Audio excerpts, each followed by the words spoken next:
से समंदर देवता की पूजा अर्चना करते हैं, और जब 3 दिनों के बाद भी जो समंदर है टस से मस नहीं होता, तो उसके बाद श्री राम जी अपनी आंखें खोलते हैं और कहते हैं अब याचना नहीं रण होगा, और जो रण होगा वो बड़ा विभीषण होगा। और लक्ष्मण को कहते हैं जा लक्ष्मण, मेरे धनुष बाण लेके आ, अग्नि बाण लेके आ। मैंने बड़े प्यार से, प्रेम से, इज्जत से, मान से, सम्मान से इस समंदर देवता की पूजा की, अर्चना की, लेकिन ये तो कुछ ज्यादा ही घमंडी हो गया। इसके ऊपर तनिक भर भी उसका प्रभाव नहीं पड़ा, और आज इस समंदर को मैं अपने अग्निबाणों से सुखा देता हूं, पाताल लोक में पहुंचा के छोड़ूंगा। जैसे ही समंदर को ये बात पता चली कि अब भाई श्री राम के दरिया का बांध टूट गया है, अब तो तेरी गति सुनिश्चित है, अब तो पाताल लोक में जाके ही रहेगा।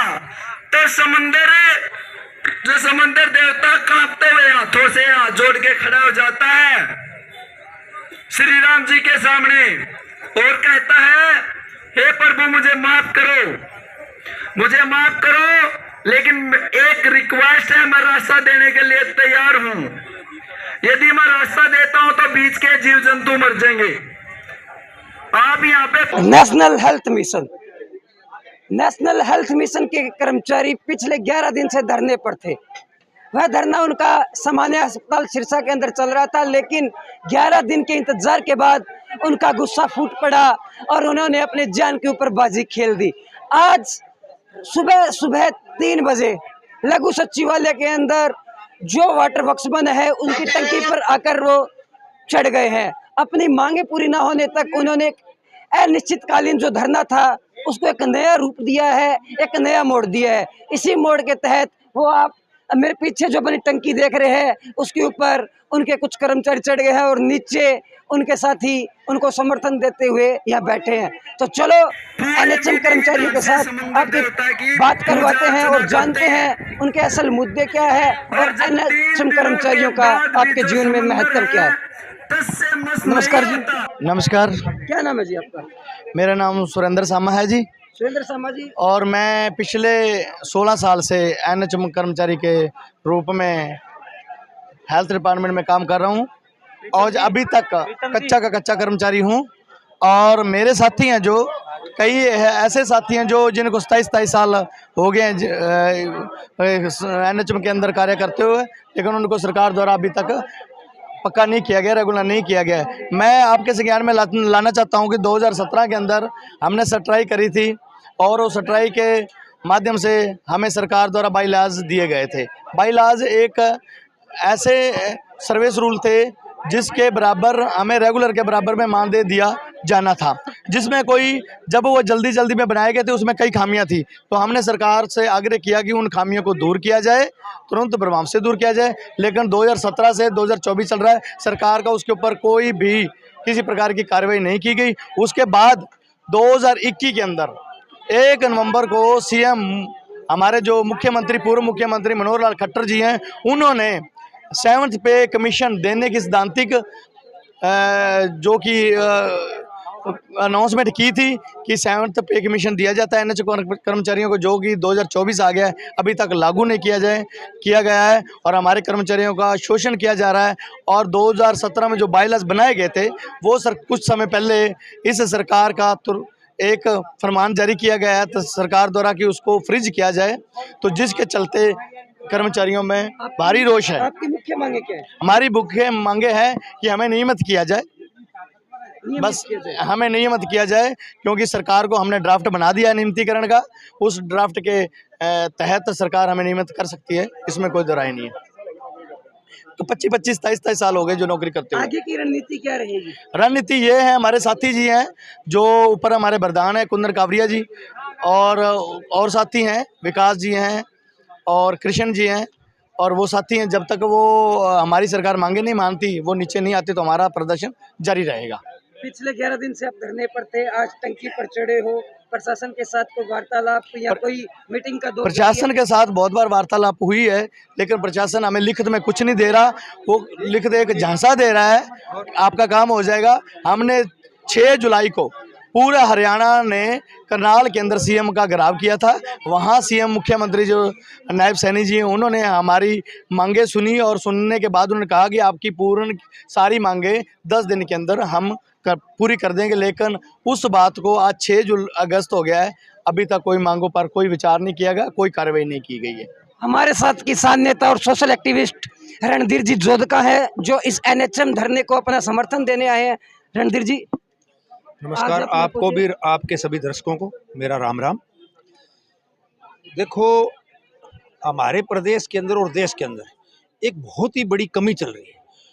कहीं भी सरकार जो भी किसी की भी वाजिब मांग है, चाहे वो किसान की मांग है, चाहे वो किसी कर्मचारी की मांग है, चाहे वो किसी मजदूर की मांग है, चाहे वो सफाई कर्मचारी की मांग है, चाहे एनएचएम कर्मचारी की मांग है, चाहे वो पुलिस डिपार्टमेंट की मांग है, चाहे वो रोडवेज की मांग है, किसी भी मांग पर सरकार बगैर धरना प्रदर्शन के ध्यान नहीं देती।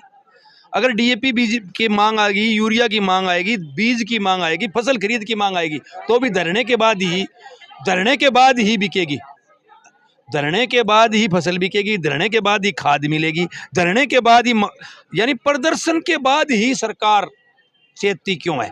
और बहुत से मामलों में तो प्रदर्शन के बाद भी नहीं चेतती। प्रदर्शन का मतलब छोटे प्रदर्शन से भी नहीं चेतती, प्रदर्शन को भी बहुत बड़ा बनाना पड़ता है। ये सरकार है किस प्रकार की, चाहती क्या है? भी हर रोज क्यों प्रदर्शन करवाती है? प्रदर्शन कौन करा रही है? सरकार ही करा रही है ना। जो इनकी वाजिब मांग है, इनको रेगुलर किया जाए, इनको जो सर्विस रूल है 2016 का वो इन पर भी लागू हो, ये बातें हैं। दूसरी बात ये है कि जो 7वां वेतन आयोग है उसके अंदर इनको भी लिया जाए। तो ये कोई वाजिब मांगे हैं, जो काम कर रहे हैं उसको पैसा मिलना चाहिए ना। 500 का काम करने वाले को 500 मिलने चाहिए, 1000 का काम करने वाले को 1000 मिलने चाहिए। तो जो सर्विस रूल है उसके मुताबिक इनको पैसा मिलना चाहिए। 7वां वेतन आयोग का इनका हक है, तो इनको 7वें वेतन आयोग में लेना चाहिए। 2016 का जो सर्विस रूल है उसमें एनएचएम कर्मचारियों को शामिल करना चाहिए। तो ये कोई मांग वाजिब मांग है, तो वाजिब मांग है। सरकार प्रदर्शन की जरूरत क्या है, सरकार को पूरी करनी चाहिए। लेकिन इस सरकार का, हमारा एक कल्चर बन गया भारत का, खास करके बीजेपी ने कल्चर पैदा कर दिया। देखो, भले कांग्रेस ने भी नहीं भरे थे, लेकिन इसने तो कल्चर ही पैदा कर दिया। कोई भी मांग हो आपकी, चाहे स्टूडेंटों की मांग हो, एडमिशन की मांग भी होगी तो प्रदर्शन करना पड़ेगा यूनिवर्सिटी में, अगर एडमिशन होंगे तो भी। अगर किसान को मंडी भी खुलवानी होगी ना, मंडी बंद पड़ी है, सफाई भी करवानी होगी तो प्रदर्शन करना पड़ेगा। यानी जो सरकार का प्रोसेस का काम है, अगर कोई रोड ही टूट रही है ना, उसको भी बनवाना है तो प्रदर्शन करना पड़ेगा। कोई वाटर वर्क्स भी डैमेज है तो गांव वालों को प्रदर्शन करना पड़ेगा। कोई बस स्टैंड भी अगर बंद पड़े है उसको भी खुलवाना है, कहीं बस की भी सर्विस लगवानी है किसी रूट पर, उसके लिए भी प्रदर्शन और ज्ञापन देना पड़ेगा। मेरी तो समझ में नहीं आ रही किस प्रकार के हालात है इस देश के। इसलिए मैं तो आपके चैनल के माध्यम से जनता से आग्रह करता हूँ कि सरकार को हर जगह समझाओ। आपके पास कहीं घर में कोई वोट मांगने के लिए जाए जनप्रतिनिधि, आपको कहीं जनप्रतिनिधि किसी फंक्शन में मिले तो उसको बताओ भाई ये प्रथा बदलो। भाई देखो, कोई भी काम है, नहर को छुड़वानी है, नहर 2 हफ्ते चलनी बंद होगी, 1 हफ्ता चलने लगी, तो उसका पैनल बदलवाना है तो चंडीगढ़ तक जाओ किसान। तो सरकार का काम क्या है? यानी व्यवस्था बिल्कुल ठप है। उस व्यवस्था को बार बार याद करवाना, कर्मचारी का भी वो काम है जिस डिपार्टमेंट का है, गांव वालों का भी वो काम है। अगर कहीं कोई गली बंद होगी, कहीं खड्डा पड़ गया, बहुत बड़ा बुरा हाल है, कहीं नहर टूट गई, तो उसके लिए किसान चेताओ सरकार को, जी यहाँ बार बार नहर टूट रही है। तो जी क्या अब एनएचएम कर्मचारियों के साथ किसान संगठन कंधे से कंधा मिलाकर चलेंगे? हम जो भी हमारे संगठन है वो अकेले किसान की लड़ाई के लिए नहीं है, वो शोषित वर्ग, ये जो एनएचएम के कर्मचारी है ये भी तो किसानों के बेटे भाई है, आम जनता के हैं। हम आम जनता की जहाँ भी शोषित हो रहे हैं, आम जनता का जहाँ भी शोषण हो रहा है, जो भी हमारा साथी शोषित है उसकी लड़ाई लड़नी है। सामाजिक आदमियों का फर्ज क्या होता है? गांव में किसी के साथ अन्याय होता हम नहीं जाते भी तू इसके साथ अन्याय क्यों कर रहे भाई। तो वही बात है, सरकार जिसके साथ भी अन्याय करेगी, जिस व्यक्ति के साथ जहाँ अन्याय हो रहा है, हमारा फर्ज बनता है, जो भी आगू लोग होते हैं, गांव में होते हैं, एरिया में होते हैं, उनका फर्ज बनता है उन आदमियों का साथ दे, उन व्यक्तियों का साथ दे, उस जो भी शोषित व्यक्ति है उसके साथ खड़े होकर उसको प्रोत्साहित करे, उसको मजबूत करे, ताकि वो अपनी मांग पूरी करवा सके। अतुल की जीवानी। आम आदमी को एनएचएम कर्मचारी क्या एनएचएम कर्मचारी जब एक परिवार में बच्चा जन्म लेता है तो स्टाफ नर्स डिलीवरी कराती है। बच्चे का तुरंत जन्म के बाद जब टीकाकरण शुरू होता है हमारी एएनएम बैडें कराती है। डिलीवरी होने के बाद जो घरों में एम्बुलेंस के द्वारा छोड़ा जाता है वो हमारी एनएचएम की ड्राइवर भाई और ईएमटी घर पे सुरक्षित छोड़ के आते हैं। उसके बाद जैसे ही बच्चा बढ़ता जाता है उसका टोटली इम्यूनाइजेशन 6 साल तक वो हमारी एनएम बहने करती है। उसके बाद मैं डॉक्टर हूँ, 18 साल तक के बच्चों का स्वास्थ्य का लाभ हम चेक करते हैं, ठीक है। उसके अलावा टीबी की जांच, ब्लड की जांच, बीपी, शुगर, एचबी, स्वास्थ्य विभाग में जितनी भी आमजन को सुविधाएं मिल रही है वो एनएचएम कर्मचारी देती है। हरियाणा के अंदर कितनी संख्या है एनएचएम 16,000 कर्मचारी है। 16,000 कर्मचारी। ये हरियाणा लेवल पर प्रदर्शन चल रहा है। बिल्कुल पूरे हरियाणा के 22 के 22 जिलों में, प्लस हमारे राज्य मुख्यालय पे भी प्रदर्शन चल रहा है। 23 जगह प्रदर्शन है। तो सरकार की ओर से कैसा रुख अपनाया जा रहा है? सरकार की ओर से वैसा ही रुख है। सरकार तो ऐसा लग रहा है कि सरकार नाम की चीज ही नहीं है हरियाणा प्रदेश में। पिछले 10 दिन में स्वास्थ्य को लेकर कर्मचारी हड़ताल में है, लेकिन सरकार है कि सुनने को तैयार नहीं है। तो इससे यही प्रतीत होता है भाई कि राज्य में हरियाणा सरकार है ही नहीं। एनएचएम कर्मचारियों को किसी और संगठन का सहयोग मिल रहा है या उनसे किसी और से सहयोग मांगा हुआ है? आज सभी संगठनों का सहयोग मिला है।